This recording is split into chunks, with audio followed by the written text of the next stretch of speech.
Up here, ladies and gentlemen. Ukraine war, could Finland and Sweden join NATO by assuming or something? They probably could. Let's play the video. Well, that was the Sky News. situation at the Autmn steel plant, and in the last hour we've seen our Prime Minister and the Swedish Prime Minister standing side by side talking about a bilateral agreement to help each other, and also the possibility of Sweden joining NATO. We are joined now by Thompson, former permanent representative of the United Kingdom to NATO, who's now the director of the European Leadership Network. What do you make of this announcement between the two countries about this agreement? Well, there's a certain inevitability and a great deal of logic to it. The UK's response in part to Russia's seizure of Crimea in 2014 was to create something called the Joint Expeditionary Force, a combination of the UK leading and 8 other nations joining to conduct expeditionary military operations. Of those 8, the only 2 that were not part of NATO were Sweden and Finland.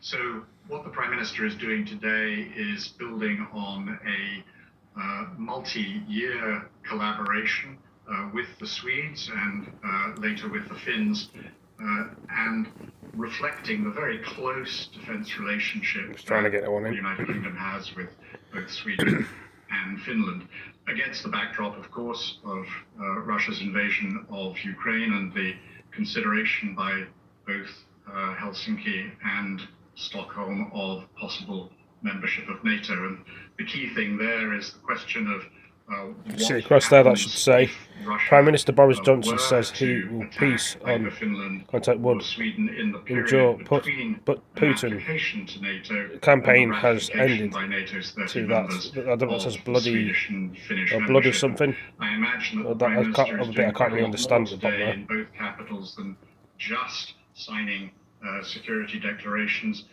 They're probably talking about very practical military collaboration, counter-cyber, the role of the Joint Expeditionary Force, possibly a British presence, or that of other NATO countries on exercise in the 2 countries in this gap period.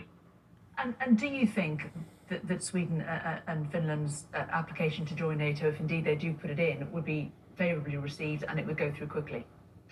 I think it almost certainly will. It's very clear that NATO's 30 governments have already taken that decision. Otherwise, NATO's Secretary General Jens Stoltenberg would not have been saying quite a number of weeks ago that Swedish and Finnish applications would be welcome.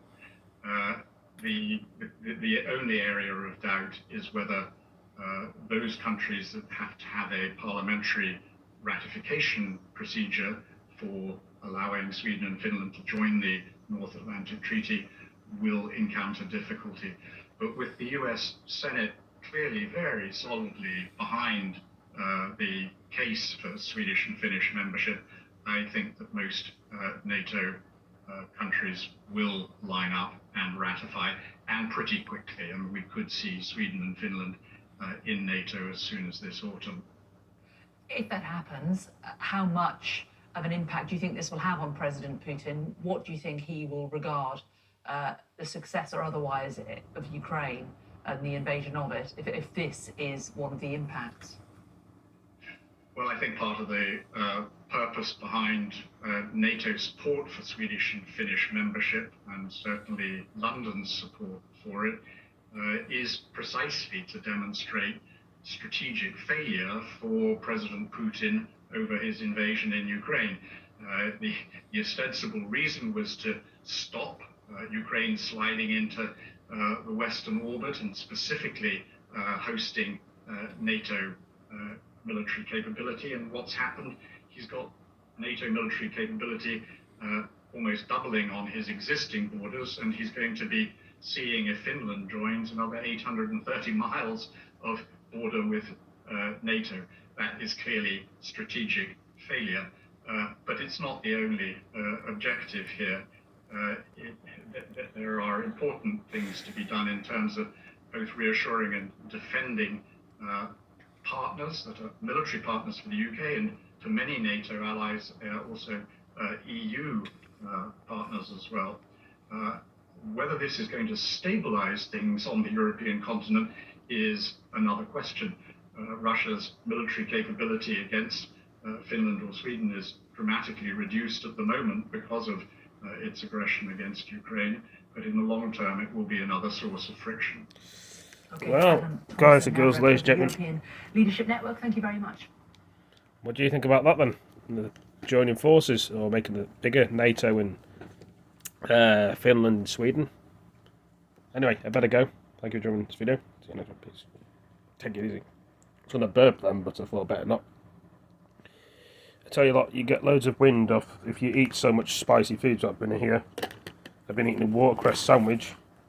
It can make you hiccup and stuff. But anyway, apart from all that, that's something different. Thank you for joining me. Peace.